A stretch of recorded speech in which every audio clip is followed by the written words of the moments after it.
to the crown. Goodbye to the dear old mum, mummified on gin and rum. Smile and wave and just play dumb. Goodbye to the crown. Farewell the jewel crown, farewell the velvet gown. Watch it all come tumbling down. Goodbye to the crown. Goodbye to the crown. Remember, remember the 5th of November, the gunpowder, treason and plot. I know of no reason why the gunpowder treason should ever be forgot. It's good to have you with us. I'm Samson Sees. You're watching The Monarchy. Well, as you can see, the past week did include Guy Fawkes Day, which marks a historic event of a man who attempted to blast the Houses of Parliament into oblivion back in 1605. It appears that Guy Fawkes was seeking an alternative Britain, but as it goes, Parliament does remain present and active on this very day. So what we are doing is giving you the alternative stories about the UK, along with its divisive Parliament. Let's begin.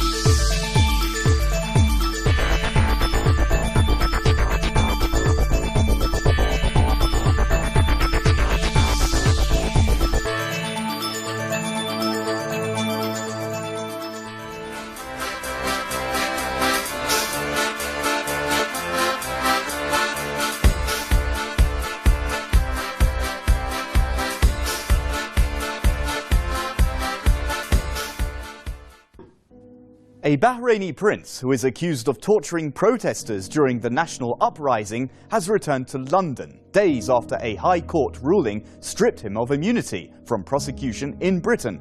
Human rights activists have accused the government of providing a covert guarantee of immunity to Prince Nasser Khalifa, the son of King Hamad, a long-standing British ally. After this Bahraini precedent, will leaders from Egypt, Israel, and some African countries have to think twice before travelling to London? This is the question many asked after the High Court in the UK stripped Bahrain's Prince Nasser bin Hamad Al Khalifa of immunity from prosecution over allegations of involvement in torturing protesters. Nasser bin Hamad Al Khalifa, born in May 1987, is the eldest son of the King of Bahrain, Hamad bin Isa Al Khalifa, and his second wife. He was educated in Bahrain before commissioning from the Royal Sandhurst Military Academy in August 2006. Nasser currently serves as commander of Bahrain's Royal Guard and as president of the Bahrain Olympic Committee.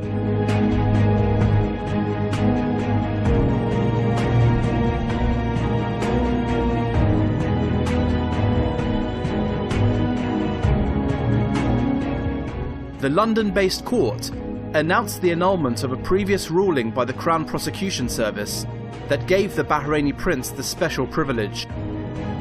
The case against Prince Nasser was launched in British courts in 2012. He committed many crimes against the Bahraini people, and especially the prisoners who are the leaders of the Bahraini, like Muhammad al-Maqdad and al-Mahrous. They've been tortured by him. The prince was initially given immunity under the State Immunity Act 1978 as a member of the Bahraini royal family. After a review of that decision, the CPS decided in September 2012 that since Prince Nasser's household was separate from that of the King of Bahrain, he would not enjoy immunity from his royal status, but that he kept functional immunity as commander of the Royal Guard of Bahrain. By the way, not much long time was needed to prove that the British High Court ruling is nothing but a British establishment ridiculous circus. Only 2 days after the court's decision was announced, the torturer prince travelled to London to visit a Royal British Navy transport dock and appeared at the 2014 British Invention Show. Human rights activists say Nasser Al Khalifa has been provided with a covert guarantee of immunity by the British government before he travels to London.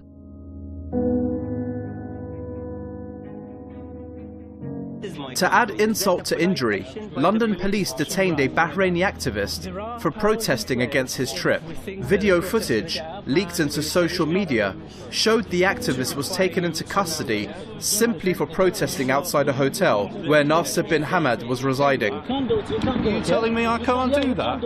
I'm searching you under Section 43 of the Terrorism Act, okay? You can't touch me like this. Are you telling me that? Yes, I can't. I told you that. Really? Yes, I told you that. Relax. You relax. You can. Don't touch me like this, yeah? Don't touch me like this. I'm going to search you under Section 43 of the Terrorism Act. Okay. You may have something on you that you may use. Okay, what I use? An offensive weapon. What? Almost all Bahraini human rights activists now believe that the British government is now acting as Bahrain's political policeman. According to Bahraini exiles living in London, most of whom have fled persecution in their homeland, claim the British government is giving them a hard time for it. Suspicions were first raised earlier this year, when 2 fleeing activists were detained and nearly deported back by suspiciously overzealous UK BA officials at Heathrow Airport.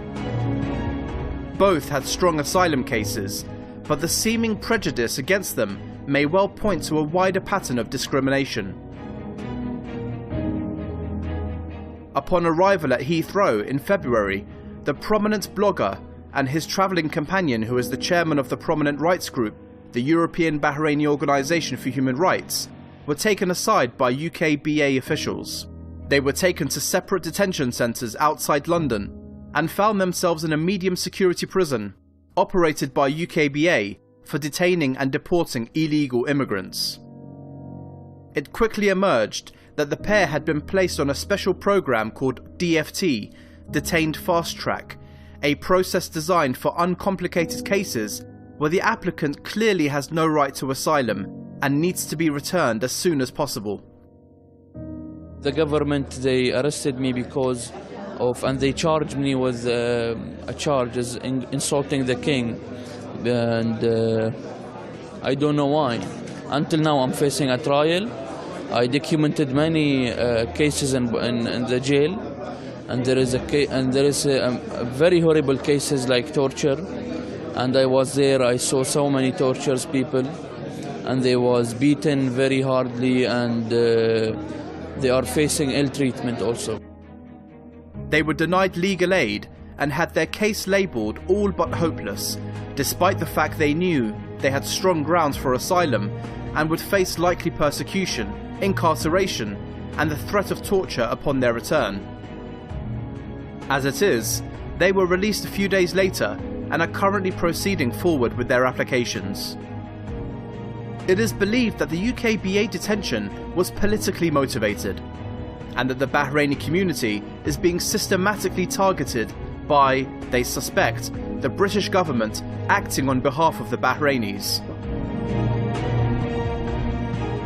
In May, more evidence emerged that the British could be doing the bidding of the Bahrainis, and that what had happened to mentioned activists may well be routine. Meanwhile, Privacy International has made a criminal complaint to the National Cyber Crime Unit of the National Crime Agency, urging the immediate investigation of the unlawful surveillance of Bahraini activists living in the UK by Bahraini authorities using the intrusive malware Finfisher supplied by British company Gamma. I'm talking about a very serious development that our computers have been hacked.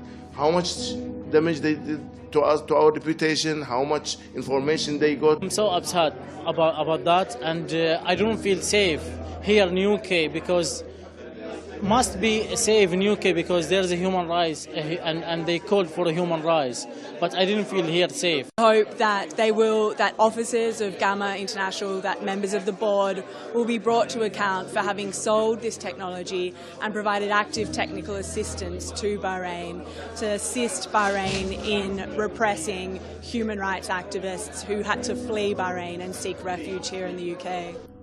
While it's long been known that Gamma has provided surveillance capabilities to Bahrain, the extent of Gamma's complicity in Bahrain's unlawful surveillance of individuals located abroad has only recently been confirmed. In August, a number of internal Gamma documents were published revealing that Gamma is both aware of and actively facilitating the Bahraini regime's surveillance of targets located outside Bahrain through the provision of intrusion technology called FinFisher to the Bahraini authorities. They not only violated our privacy, but they actually violated international law, where they crossed the Bahraini borders. It's not only in Bahrain, used a network of a communication company to access an email of an individual. In that act, they have violated scores of international. FinFisher was developed and produced by the British company Gamma International. Promotional material for FinFisher shows that it allows its user full access to a target's infected device and everything contained within it, even enabling them to turn on functions such as cameras and microphones. Reports from the Citizen Lab suggest that FinFisher command and control servers have been found in 35 countries, including Ethiopia, Turkmenistan, Bahrain, and Malaysia. We are very disappointed with the British government policy towards our struggle and towards Bahrain. Although we have a lot of things in common with the British people. We believe in democracy, we believe in justice, we believe in freedom, we believe in the peaceful struggle, the same struggle you have gone through to achieve your freedom. But unfortunately, UK government choose to side with the dictators rather than standing with us. We have a clear message to the British authorities that please stand by with the people of Bahrain, not with this regime. Being a victim of this regime, I've been tortured, been imprisoned, and my nationality has been stripped by this regime. We have a duty to show the world and international community what's going on in Bahrain, a real condition, not the fake that the regime want to promote. Yeah, I mean, there is a great double standard globally on human rights issues. You look at something like the International Criminal Court, which has been set up to punish perpetrators of crimes against humanity, war crimes, ethnic cleansing, genocide, yet you don't see these kinds of organs being used fairly. And I think how they get away with this is power. It gets down to the dynamic of power. United States and United Kingdom is not only supplying weapons and supplying security know-how to the government of Al Khalifa and the regime of Al Khalifa, but they are providing them with the political coverage everywhere, and they are stopping the Bahraini people to put any kind of cases in, for instance, the International Court or in Geneva. Today, Bahrain regime is standing and still continuing this killing machine because he is enjoying the support from particularly United States and United Kingdom.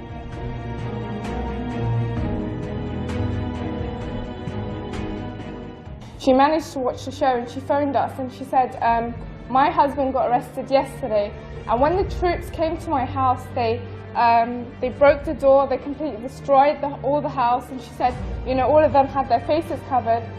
And she said, and the Saudi troops physically and sexually assaulted me. And she said they said like all these dirty words which I don't even want to mention. بدون ما طلعت بس صوتك ينسمع انك ما ترضى على بناتك ينهانون، ما ترضى على ابناء بنتك يلمسها رجال، هذا شرف، انت ترضى على شرف؟ شرطة بخدمة الشعب، مو شرطة تقتلون الشعب.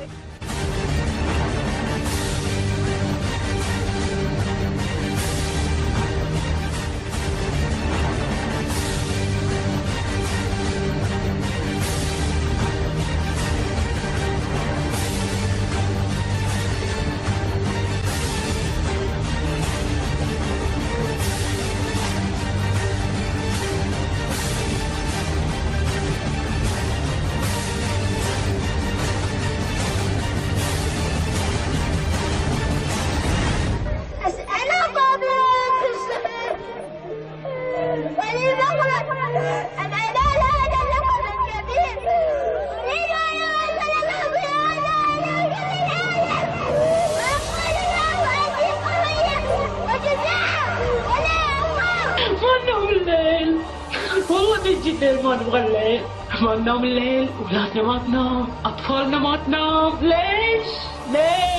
ليش هالعذاب؟ يقول لي كلمات كلش حقيرة وبذيئة، يعني حتى حركات ما أقدر أقول شلون يسوي لي هو يعني نفسه هيك يسوي لي يجي لي في وجهي يسوي لي يعني يجيب أعضاء تناسلية في وجهي.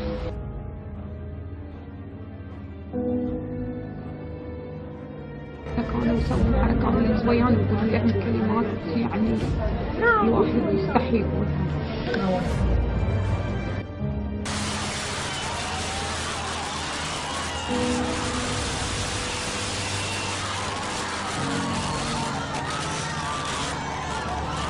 It was a lot of slaps on the face, and they beat me with a hose, with a big hose on the arms and legs.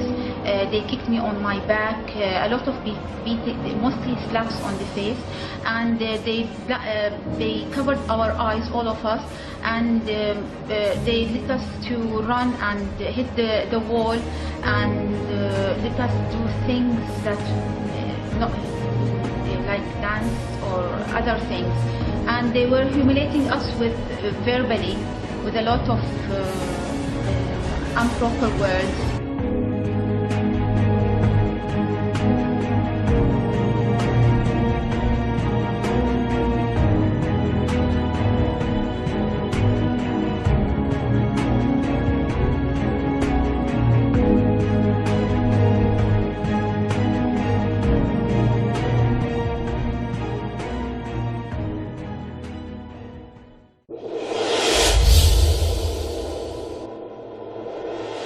The UK is poised to quietly ratify a defence treaty that critics say will see it become more dependent on US expertise for its multi-billion-pound Trident nuclear weapons programme, without the agreement being scrutinised by MPs.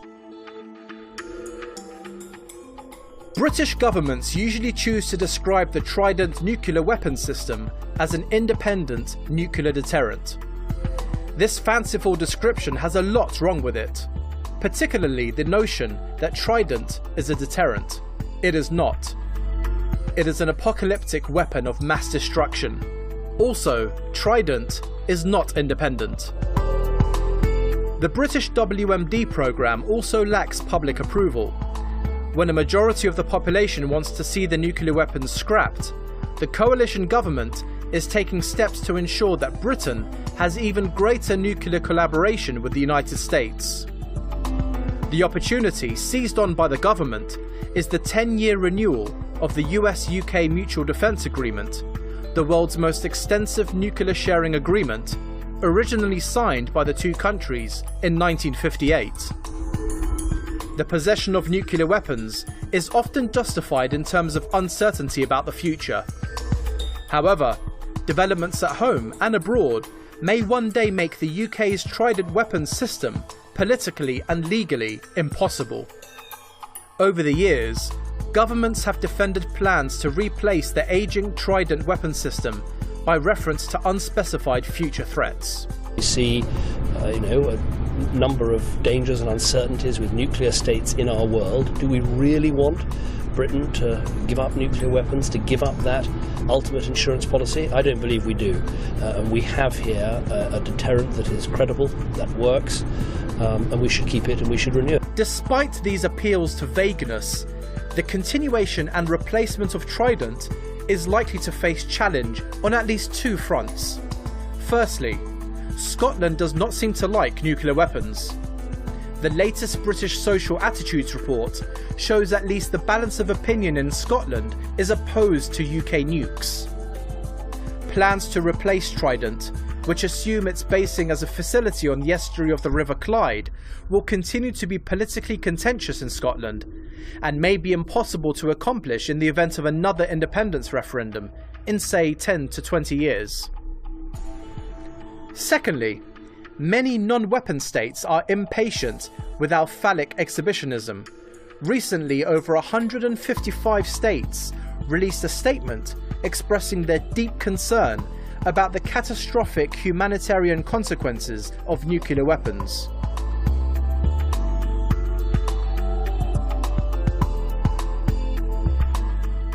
Now the UK is poised to quietly ratify a defence treaty without parliamentary scrutiny.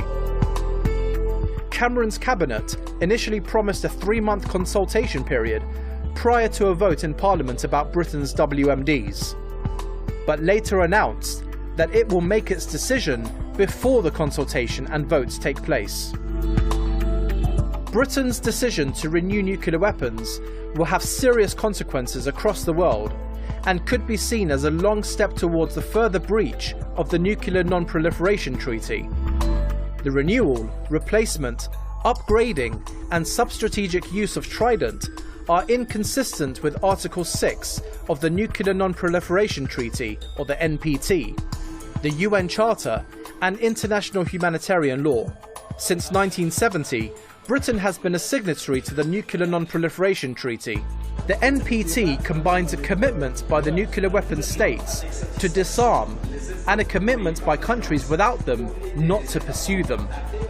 The UK, by illegally breaching the NPT and international law and continuing to develop new weapons, provides a powerful incentive for non-nuclear countries to acquire similar weapons technology.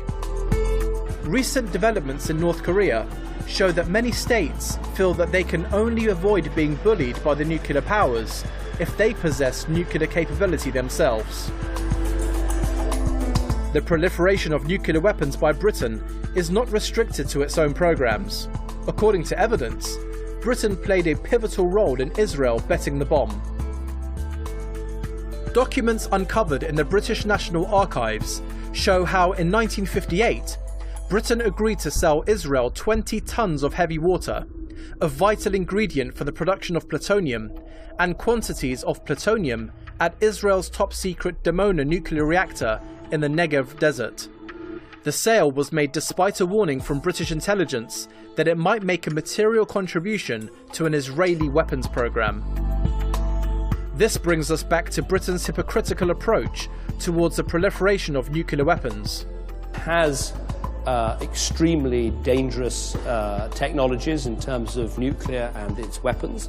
It has a new and relatively unknown leader, and obviously the noises it's been making in recent weeks and months are worrying and threatening.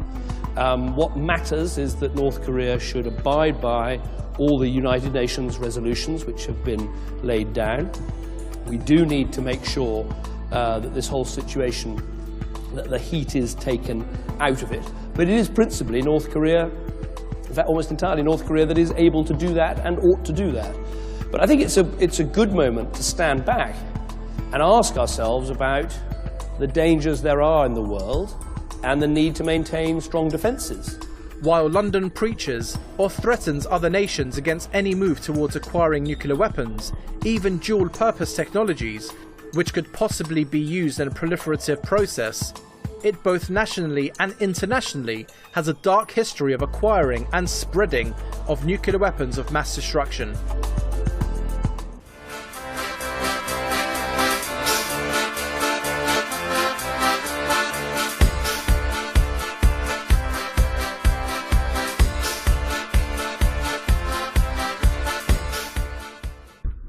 Wow, that's enough for one day. So keep in touch with us whatever you do. Our Facebook page is named UK Desk Press TV. And you can also email us at britain@presstv.ir. Your ideas and opinions are a priority for us because you've been watching the monarchy and the monarchy has been watching Britain. See you next week, God willing. Ciao.